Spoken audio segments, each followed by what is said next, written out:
Bueno, tenemos hoy una grilla para compartir con todos ustedes. Viernes 11 de abril. Ayer fue un paro que la CGT juzgó de altamente exitoso, ¿sí? Más allá de la pelea con, o casualidad, ¿no? Lo mismo de siempre, que han desestimado cualquier efecto que pudo haber tenido el paro de ayer. Hablamos de los medios La Nación Más, Clarín, TN, etcétera, ¿no? Bailando al compás de el relato y la letra que le sirve a un gobierno que está haciendo desastres en la Argentina. Ahora sí nos ponemos a tono con lo que será la primera entrevista de esta mañana. Vamos a convocar al programa a una periodista que tiene la causa palestina como uno de los temas centrales de su trabajo y también de su activismo. Estamos hablando de Romina Yasmín Matuk, decíamos periodista, activista y escritora. Condujo el programa Enlace con el Mundo Árabe en TV Sindical y actualmente participa como invitada en el programa Detrás de los Muros por AM 810, radio de la capital federal. Así que intentaremos comunicarnos con ella, conversar, conocerla también. Romina, muy buenos días. Ya estamos al aire. Te saluda Sergio Centenaro. Estamos junto a Ronnie Fuchs, aquí en la provincia de Misiones, en Radio Lateral, y en este programa que se llama Con Fundamento Criollo. ¿Cómo estás, Romina? ¿Qué tal? Buenos días, ¿cómo estás? Ante todo, muchas gracias por el espacio y bueno, muy bien, a pesar de lo que está pasando en el mundo, lo que vivimos en el Oriente Próximo, que es todo un polvorín, ¿no es cierto? Sí, y te vamos a pedir que nos ayudes a entender un poquito lo que estás observando vos, lo que escuchamos, lo que leemos en las noticias del ámbito internacional, pero no debe ser tan sencillo ni tan lineal comprender lo que está sucediendo. Y también tengo aquí anotado que se cumplieron ayer 77 años de la masacre de Deir Yassin, una localidad de Palestina que fue la punta de lanza de las masacres civiles. Este también es un dato que no sé, o nadie o muy pocos conocen. ¿Qué nos puedes contar de esta historia, donde se cumplen 77 años, ayer 10 de abril? Bueno, esto comienza básicamente la masacre de Deir Yassin, como vos bien lo dijiste, fue la punta de lanza del sionismo europeo en la toma, ocupación y expulsión de nativos de la Palestina histórica. Son 77 años, el año es 1948, que es el año de la Nakba para los palestinos y para todo el mundo árabe y para todas las resistencias también, porque estamos hablando de una ocupación ilegítima. Bueno, esto de Deir Yassin era un poblado, fueron varias aldeas en realidad, cuando empezó la ocupación sobre Palestina, grupos europeos, entre ellos el Irgun, que eran paramilitares, se los considera paramilitares, pero en realidad eran agrupaciones terroristas europeas de ideología sionista. Hay que recalcar que el sionismo es una ideología supremacista, exclusiva y excluyente, sobre todo, que tiene como fin político la ocupación de Palestina, que son 27.000 kilómetros cuadrados, que es un enclave en medio del mundo árabe e islámico. Esta ocupación se da en esta aldea y es muy característica por el nivel de terrorismo y de violencia ejercido contra sus pobladores. Recordemos que era una población de gente que se dedicaba a la agricultura, a la tierra, eran aldeas, no se puede decir ni siquiera que eran ciudades, fueron 512 aldeas, pero la más característica en la forma violenta de ocupación y de expulsión, sobre todo, fue la de Deir Yassin. Bueno, esta fue caracterizada también porque fueron el Irgun, que actualmente el Irgun es el Likud en el Parlamento israelí. El Irgun era una organización paramilitar sionista que operó en la Palestina durante el mandato británico hasta 1948. Si bien muchos estados árabes lo consideran una organización terrorista, es el predecesor del antiguo Partido Nacionalista Israelí Herut, que actualmente es el Likud, que es la derecha conservadora, liberal del Knesset, del Parlamento israelí. Y está, bueno, fue fundada por Menachem Begin. Yo no sé si recuerdan, bueno, para ponerlos más o menos en plano histórico, Menachem Begin fue quien negoció los acuerdos de Camp David con Anwar el-Sadat allá por 1978, después de la guerra árabe-israelí, o la guerra de Yom Kippur, o la guerra de Ramadán. Son dos fechas religiosas, tanto de los judíos como de los musulmanes, donde Egipto y Siria habían creado la Unión Árabe, y bueno, reclamaban no solo el Sinaí por la parte sur de Palestina, sino la parte norte, que es los Altos del Golán, que actualmente siguen ocupados por la ocupación israelí. Bueno, lo que pasó en Der Yassin es terrible. Realmente fue una masacre, y fue la mayor expulsión de palestinos nativos de una aldea. Y eso fue replicándose después en las siguientes aldeas, en todo lo que fue la Palestina.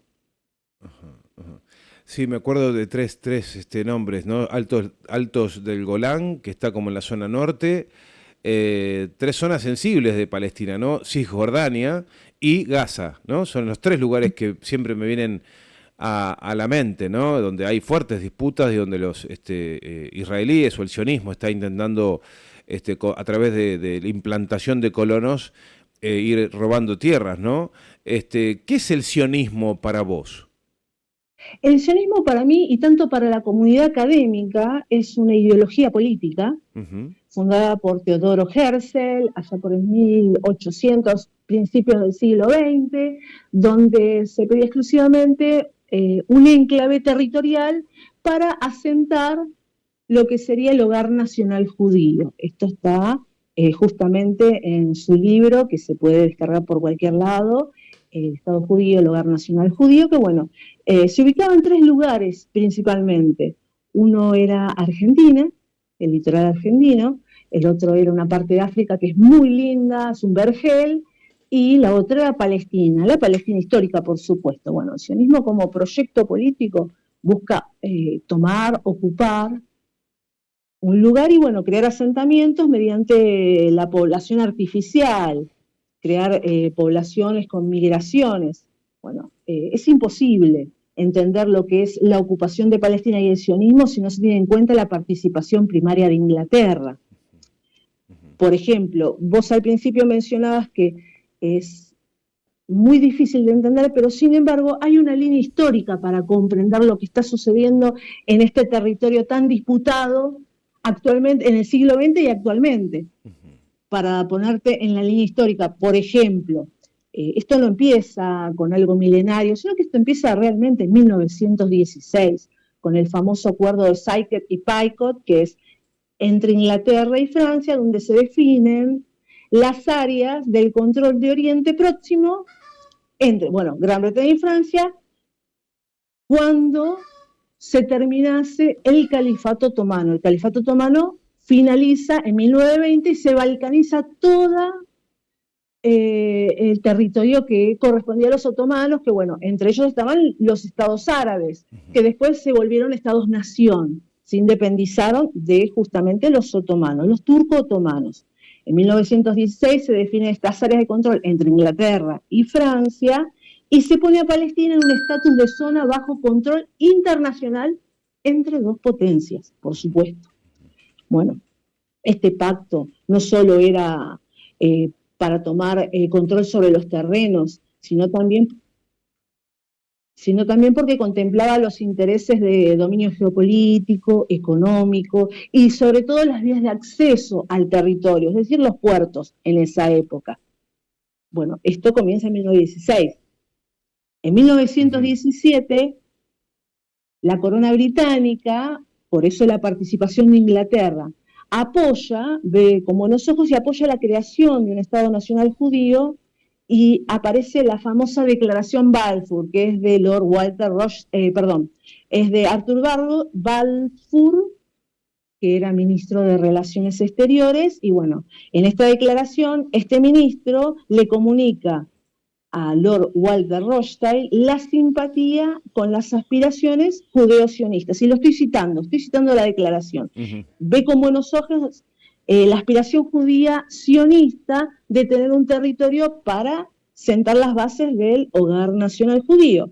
Bueno, en 1920 cae el califato otomano y comienza el mandato británico sobre Palestina.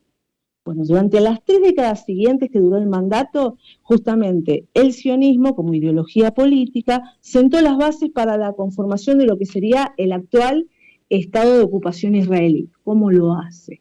Bueno, mediante la adquisición de tierras, la expulsión de campesinos palestinos, bueno, que trabajaban como arrendatarios de las tierras, la fundación de nuevos asentamientos agrícolas, el renombramiento oficial de sitios geográficos, reconocimiento de nuevas instituciones, el proteccionismo económico, la construcción de infraestructura, la realización de un catastro indicando las aldeas que van a ser tomadas a posteriori. Y el factor decisivo, por supuesto, en la implementación de la población.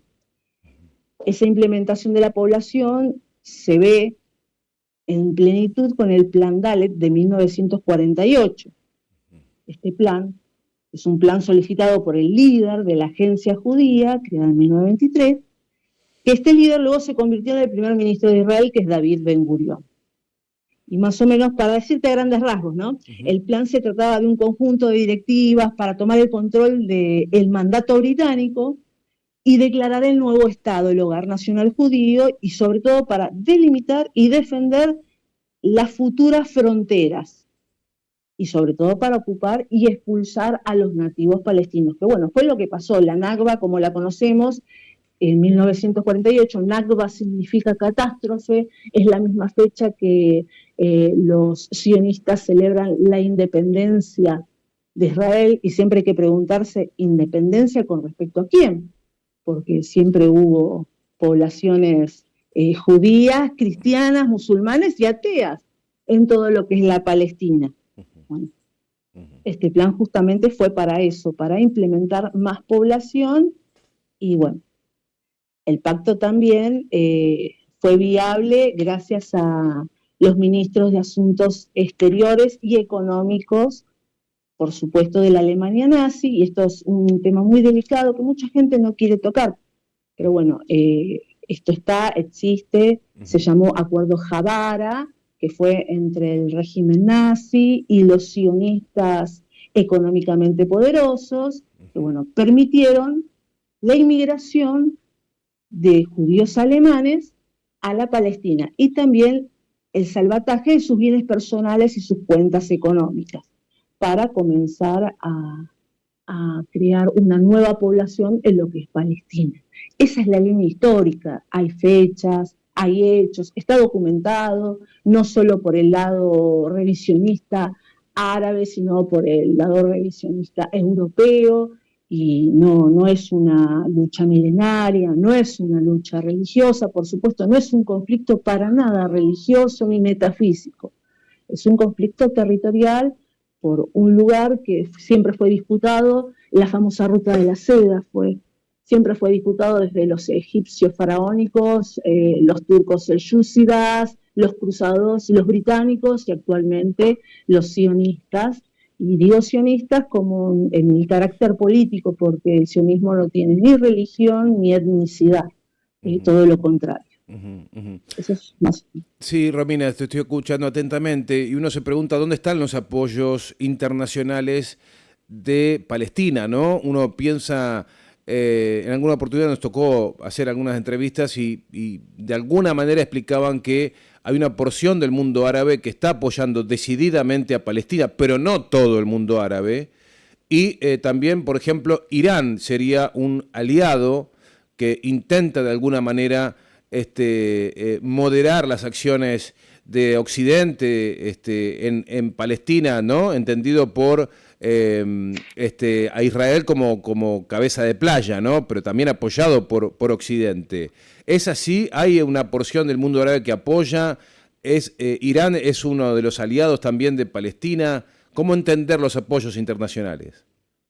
Bueno, Palestina es apoyada por todos los pueblos. Hay que dejar en claro que países árabes son 24 y estados islámicos son 56. Irán no es un estado árabe, es un estado islámico, y desde el año 1979, cuando ocurrió la revolución islámica, se puso la mochila al hombro Irán y siempre apoyó la autodeterminación nacional palestina. De hecho, es en el 79 cuando el Ayatollah Khomeini declara el cuarto viernes del mes sagrado de Ramadán. Ramadán es un mes islámico, como la rememoración del día de Al-Quds. Al-Quds es Jerusalén. En la lengua árabe se llama Al-Quds. Y para reivindicar sobre todo la lucha. Por supuesto, muchos países árabes e islámicos, te puedo decir, desde el Sáhara Occidental, que está en África septentrional, hasta Chechenia, que es un país ruso con una marcada población islámica, apoyan Palestina, apoyan la autodeterminación de Palestina y en especial la resistencia de Gaza.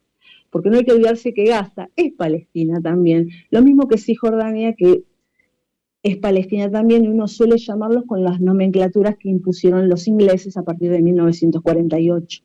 Claro. Desde ya que el Yemen, que es un país que siempre apoyó sobre todo la resistencia, que se llama Ansarullah, siempre apoyó, y desde el vamos siempre apoyó Palestina, y actualmente apoya Gaza. Por eso vemos que salen en las noticias esta guerra que lleva el Yemen, que los llaman los rebeldes, pero en realidad no son rebeldes, es la población del Yemen que apoya justamente a un país hermano.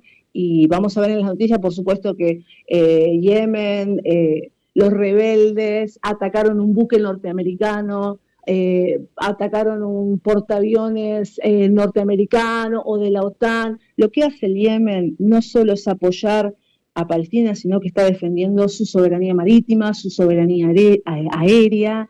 También quienes han apoyado históricamente a Palestina son Siria. Bueno, a partir del nuevo gobierno el apoyo se fue diluyendo. Por supuesto, de hecho, el nuevo gobierno sirio lo primero que tenía que hacer si reivindicaba la autonomía y la libertad y la independencia de Siria es volver a los Altos del Golán. Los Altos del Golán fueron perdidos y no los ha reclamado para nada. Es una porción muy importante de lo que es la Siria histórica. Luego tenemos el Líbano, que siempre apoyó, sobre todo el sur del Líbano, que todo el Líbano apoya a Palestina. Pero en el sur del Líbano, a partir de los años 1980, se fueron conformando barrios en el sur, que prácticamente son ciudades de palestinos refugiados que han tenido que huir, entre ellos gente como los ciudadanos de Deir Yassin y de todas las poblaciones y aldeas que tuvieron que escapar desde el 48 en adelante, expulsados por la agresividad justamente del sionismo. Y bueno, el apoyo está, por supuesto, Argelia, Marruecos, Túnez, todos los países de África septentrional, tibiamente algunos países del Golfo, porque hay que decirlo, Qatar siempre apoyó económicamente a la resistencia, pero bueno, a la hora de los tratados, a la hora de los acuerdos internacionales, se mostró un poco más suave, delicado, lo mismo que Arabia Saudí, lo mismo que Bahrein, todos los países del Golfo, no, si bien su población apoya a Palestina, son las cabezas de dichos estados quienes son más delicados en sus relaciones con el Occidente, más precisamente con Estados Unidos y con la Unión Europea también, por supuesto. Bueno, la propaganda pro-israelí en América, ¿no? En toda América, no sé lo que sucede en Europa, pero es abrumadora la propaganda pro-israelí y el silencio que hay en torno a la masacre, que desde creo que fue un 7 de octubre, ya me olvidé del año, pero donde Israel y la propaganda israelí promueven que a partir del ataque de Hamas en territorio israelí, un 7 de octubre de 2023, puede ser, que se desató. Sí. Bueno, ellos culpan a eso. Y después, bueno, naturalmente la contrainformación es, de ninguna manera empezó un 7 de octubre, esto es larguísimo, y nos están afanando Palestina. Pero es abrumadora si no son si no son pro-israelíes, pegan en el palo, no importa dónde camines. Es dura la batalla en América o en Occidente, Romina, para entender lo que está pasando en Palestina.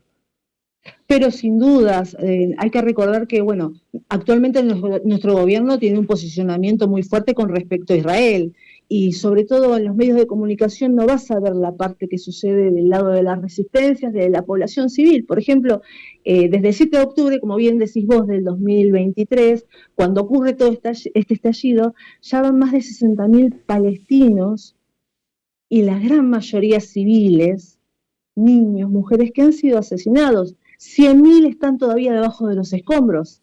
Y después las muertes por hambruna, las muertes por frío, las mutilaciones. Hoy estaba viendo justo un medio del mundo árabe que estaba hablando de lo preocupante que son las mutilaciones en niños. Tenés niños que les faltan las piernas, los brazos, y encima no tienen los recursos para Palestina, los hospitales de Palestina que han sido bombardeados. ¿Dónde se vio que en un conflicto se bombardeen tanto los hospitales? No tienen ni siquiera lo mínimo indispensable para hacer curaciones, para salvar la vida. El asesinato de más de 180 periodistas desde que empezó el conflicto. ¿Y dónde están los periodistas de los grandes medios de difusión en América, inclusive acá en Argentina, que se solidarizan con estos periodistas? Hace 2 días uno fue prendido fuego y murió, fue martirizado. Y no dicen nada los medios, como por ejemplo, esto estalla el 7 de octubre, pero esto ya tenía un correlativo histórico. El 2 de septiembre de ese mismo año, pocos días antes, en Tel Aviv, entre 300.000 y 500.000 colonos israelíes fueron a protestar a la puerta de la casa del primer ministro israelí, Benjamin Netanyahu, porque él quería hacer una reforma judicial en Israel, que se quería arrogar el derecho plenipotenciario para ejercer como ejecutivo y como poder judicial de la ocupación. Y fueron a protestar porque no, supuestamente los ciudadanos israelíes, con justa razón también dicen, si esto es una democracia, ¿por qué te quieres adjudicar un poder plenipotenciario? Y fueron a protestar todos, inclusive han ido a protestar jueces que han oficiado también el poder judicial de Israel y todo, y no, eso no salió mostrado en los medios para nada. También no se suele mostrar las imputaciones de corrupción que lleva no solo el primer ministro, sino su esposa, y que siempre ha utilizado la resistencia de Gaza, Hamas, que es una resistencia, que es un partido político, Hamas, que es un partido político reconocido, siempre lo has utilizado como su némesis para legitimar todos los actos vandálicos que realiza contra la población palestina, no solo de Gaza, sino de Cisjordania. A ver, Romina, para entender, recién hacías mención a que Hamas es utilizado por Netanyahu para como némesis, ¿no? Como contracara de sus acciones, o justificando a partir de lo que haga Hamas el ejército israelí. Pero la pregunta es, sin querer, involuntariamente, Hamas es útil a los fines de Israel, o vos decís que hay algo que podría cuestionársele a Hamas? Bueno, eso quedará en el inconsciente de las personas si es a propósito o no. Lo cierto es que salieron papeles desclasificados donde se sabía que podía ocurrir un posible ataque desde Gaza a la ocupación israelí. Se sabe, es cierto que siempre también lo usó como un archienemigo Netanyahu para legitimar sus actos de poder dentro de Tel Aviv, y sobre todo porque hay que recordar que Gaza está bloqueado desde hace 20 años, y que en ese bloqueo la población de Gaza se organizó y tuvo un sistema de educación, un sistema político, un sistema de defensa. Entonces, cuando los medios hablan de guerra entre Israel y Gaza, que Gaza es una porción que pertenece a Palestina ocupada. ¿Por qué no podría Gaza tener un sistema político, una administración que ganó con más del 90% de los votos de la ciudadanía para que sea legítima y que tengan un brazo armado que se llama las Brigadas Qassam, que es como la defensa nacional? ¿Por qué no podría defenderlo? También no hay que olvidar de que Gaza fue 15, 16 años bloqueada, ni siquiera tienen su propia moneda. Bueno, vamos a hablar un poquito de la Autoridad Palestina y cómo nace. La Autoridad Palestina nace en 1993 con los acuerdos de Oslo. Yo no sé si te acordarás, ese acuerdo firmado entre Yasser Arafat, representante de la OLP, Isaac Rabin, que era ministro de lo que es Israel, y Bill Clinton. Esos acuerdos, bueno, eran sobre Palestina, sobre quién la iba a guiar, tendrían que durar 5 años, más o menos, para dar una viabilidad del supuesto de 2 estados dentro de un mismo territorio. Esos acuerdos duraron más de 5 años, duran hasta la fecha. De esos acuerdos nace lo que es ahora la Autoridad Palestina, en 1993, encarnada en la figura del presidente Mahmoud Abbas. La Autoridad Palestina tiene jurisprudencia sobre la parte árabe islámica de Jerusalén y sobre lo que es hoy lo que llamamos Cisjordania. De ahí nace el nombre Cisjordania, que es más allá del Jordán, del río Jordán, que es lo que divide dentro de lo que es el territorio palestino.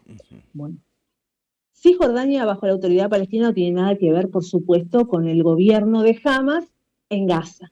Sin embargo, desde que comenzaron los ataques del 7 de octubre del 2023, bueno, han sido detenidas un montón de personas en Cisjordania, bajo la Autoridad Palestina, han sido más o menos 600 casas las destruidas, más de 20.000 personas fueron desplazadas de sus hogares, hay detenciones por parte del ejército israelí y por parte de la Autoridad Palestina, que no quiere que, bueno, la gente está disconforme con la autoridad. La verdad es que no sienten que sus deseos de soberanía, de plenitud, de autodeterminación estén encarnadas en la figura de Mahmoud Abbas. Eso es lo cierto. Y bueno, esa es la división política que está dentro de Palestina. Por un lado Gaza, bajo el gobierno de Hamas, y por el otro lado Cisjordania y la parte de Jerusalén, bajo el gobierno de la Autoridad Palestina encarnada en Mahmoud Abbas. Bueno, eso es más o menos el mapa político dentro del territorio, 27.000 kilómetros cuadrados que piensa ocupar, por supuesto, el sionismo y adjudicárselo junto con sus recursos, junto con sus puertos. No nos olvidemos que Gaza da de cara al mar Mediterráneo. En el mar Mediterráneo no solo es un gran puerto, sino que sobre todo hay yacimientos de gas. Y cuando empezó todo esto de la guerra, el 7 de octubre, a los 2 meses ya estaban haciendo planificaciones de lo que sería en el futuro Gaza ocupada por el sionismo, por supuesto.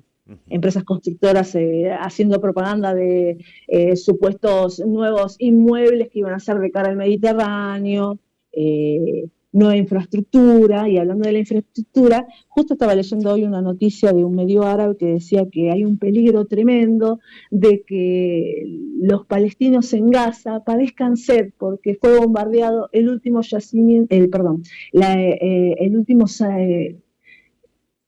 ¿cómo se dice? Ay, se me fue la palabra. Bueno, donde sanean el agua para que sea potable. Ajá. Fue bombardeada hace unos días. Ajá. Y bueno, desde que se levantó este supuesto alto al fuego, el 18 de marzo, donde está Israel todos los días, las fuerzas de ocupación israelí bombardeando parte de Gaza. Ajá, planta potabilizadora podría ser. La planta potabilizadora que había quedado en Gaza, bueno, fue destruida y no hay saneamiento de agua. Ese es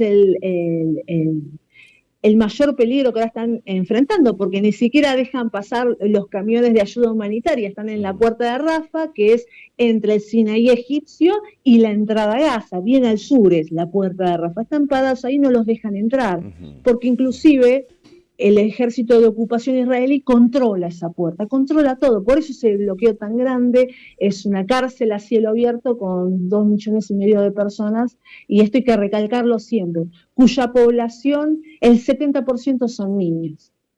Dios mío. Y por otro lado, Sí, es tremendo. Y por otro lado, barrer un poquito lo que dicen los medios de difusión, los masivos, los hegemónicos, que bueno, son salvajes, los gazatíes, que son brutales, que son terroristas, que son violadores.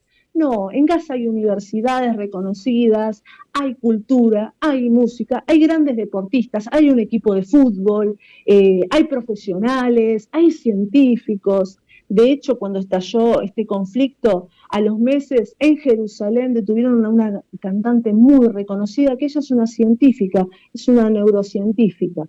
Y pareciera como que se está haciendo verdad que el mito de que era un desierto donde habían todos nómades. No, hay una cultura. Con decirte esto, hay un historiador que se llama Elías Sambar, que estuvo acá en Argentina hace unos años, escribió un libro, escribe muchos libros, pero hay uno que es maravilloso que se llama Figuras de Palestina, que habla de toda esta trama de lo que es reconstruir la identidad palestina y sobre todo de que Palestina, hacia 1923, bajo el mandato británico, tenía comercio exterior. ¿Qué quiere decir esto? No solo tenían una moneda de intercambio propia, sino que enviaban productos a toda Europa e inclusive llegaban a la costa este de Estados Unidos. Y los productos que enviaban eran productos cosméticos, como por ejemplo la industria del jabón, aceite de oliva, porque tiene los olivos más ricos, Palestina, Claro. enviaban naranjas, porque Palestina es reconocida como el país de las naranjas, tiene muy buenos cítricos,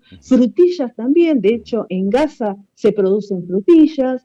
Es todo un ocultamiento de la información y de la historia contemporánea, que Romina, no la quieren ver los medios. impresionante. Te invito a que nos tengas en cuenta como para sumar a la batalla cultural en defensa de la soberanía de Palestina, de la historia de Palestina y para reivindicar a este pueblo bajo el salvaje ataque comunicacional beligerante en términos reales, como es la acción militar contra este pueblo.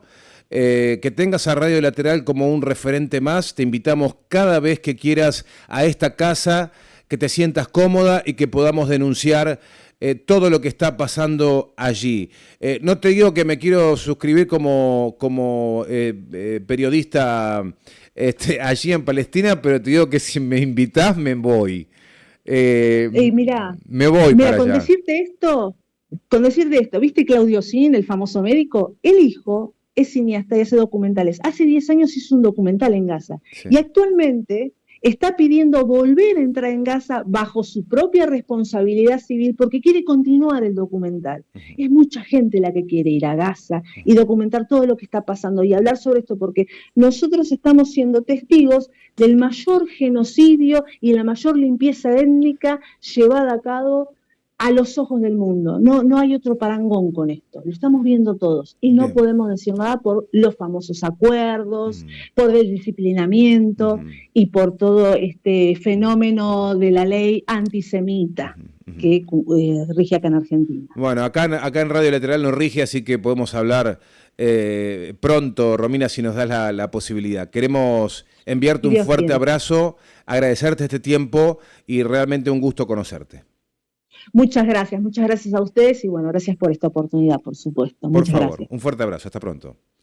Hasta pronto. Romina Yasmín Matuk es periodista, escritora, nos habló sobre la causa palestina, la cantidad impresionante de situaciones de profunda injusticia internacional sobre este pueblo, una acomodaticia acción de los países de Occidente, cobardes, callándose la boca, escondiendo esto, una cosa espantosa.